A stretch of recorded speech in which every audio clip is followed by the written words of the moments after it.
Hello everyone, welcome back to my channel. आज की class में हम गेट बी एग्जाम के बारे में डिस्कस करेंगे।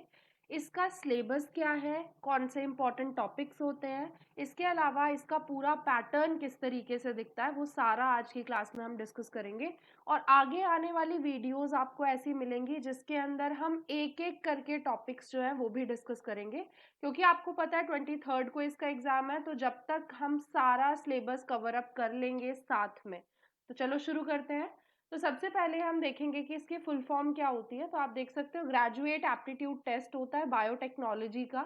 ये कौन कंडक्ट कराता है? तो डीबीटी कंडक्ट कराती है। तो डीबीटी पीजी में एडमिशन लेने के लिए बेसिकली ये एग्जाम होता है। इसके दो सेक्शंस होते हैं in total, section A and section B. Section A जो होता है इसमें 60 मल्टीपल चॉइस क्वेश्चंस होते हैं कंपलसरी वाले। ये सारे 12th लेवल के होते हैं। इसमें फिजिक्स, केमिस्ट्री, मैथ सब कुछ आता है और बायो भी आती है। तो पीसीएमबी जो आप पढ़ते हो 12th लेवल तक, वो सारी चीजें इसमें आएंगी। करेक्ट आंसर पे आपको 1 मार्क मिल जाएगा। नेगेटिव मार्किंग भी होती है यहाँ, यानी अगर आपने गलत कर दिया तो 0.5 मार्क्स कट जाएंगे। तो +1 एंड माइनस में 0.5, ये पार्ट ए का या सेक्शन ए का मार्किंग स्कीम है। सेक्शन बी की अगर हम बात करते हैं, इसमें भी एमसीक्यूज ही होते हैं, बट ये ग्रेजुएट लेवल का होता है। जैसे सेक्शन ए 12th का था, ये ग्रेजुएट लेवल का यानी ग्रेजुएशन लेवल का आएगा। इसके अंदर आपकी जो भी बायोलॉजी है बेसिक वाली, वो तो आती ही है। लाइफ साइंस, बॉटनी, जूलॉजी सब कुछ आएगा। बायोटेक्नोलॉजी जो आपका कोर सब्जेक्ट है वो तो आएगा ही आएगा। तो ये सारा आपको मतलब ओवरऑल पूरा बायो ही आपको पढ़ के जाना है।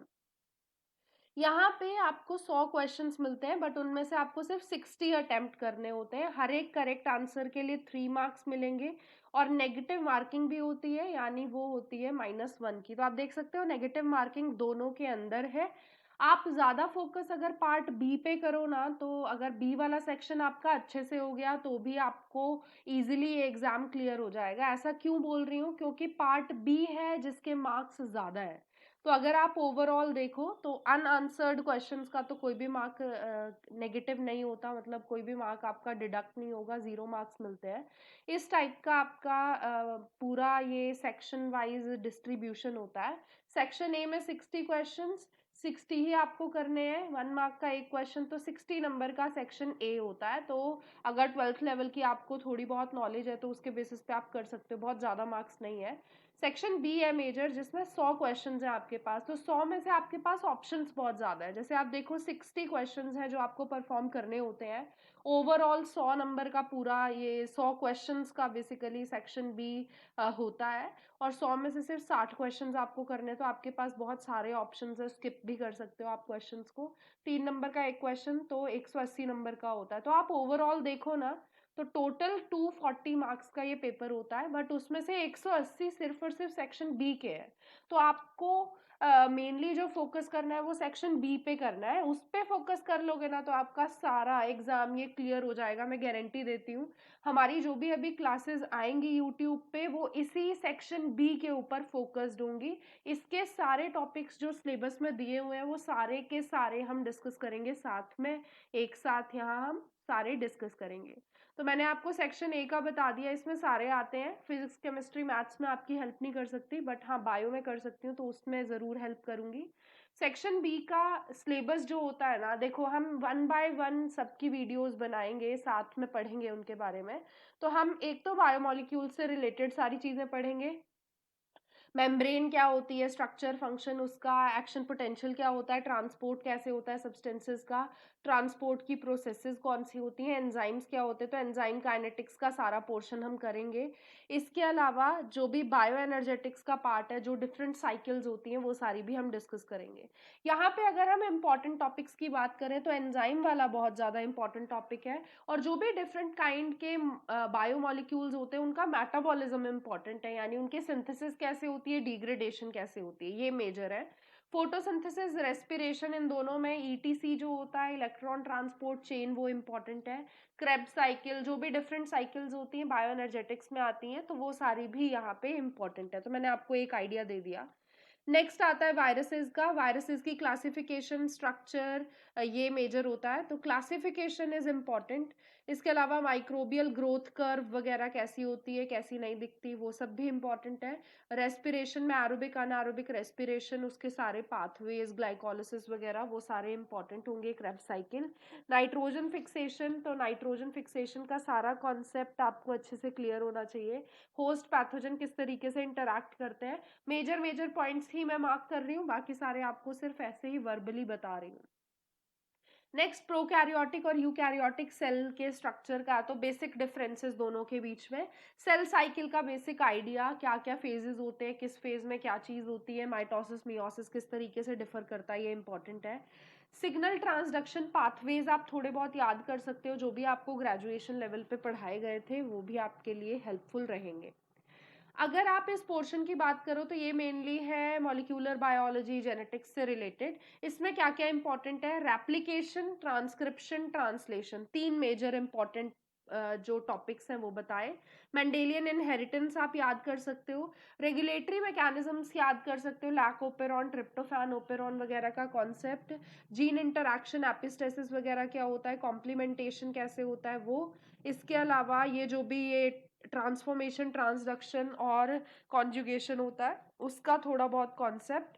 ट्रांसपोजोन्स क्या होते हैं वो, डीएनए रिपेयर मैकेनिज्म्स कौन कौन से हैं वो। इसके अलावा molecular basis of genetic diseases, इसके लिए एक वीडियो बनी हुई है, आप ज़रूर से उसे देख लेना एक बार, मैं आई बटन में ऊपर अटैच कर दूंगी, तो वो वाला टॉपिक आपका हो जाएगा।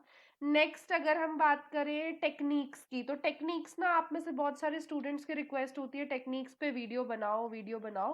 तो जल्दी इन पे भी वीडियो आएगी, जब हम ये टॉपिक उठाएंगे तो उसके बारे में सारा कुछ कवर अप कर लेंगे, तो उन वीडियोस को बिल्कुल भी स्किप मत करना। और ये जो भी वीडियो आप मैंने आपके लिए बनाई है इसे लाइक ज़रूर कर देना, और जो भी गेट बी का एग्ज़ाम दे रहे हैं आपके साथ उन सब के साथ शेयर भी कर देना, उनकी भी हेल्प होगी।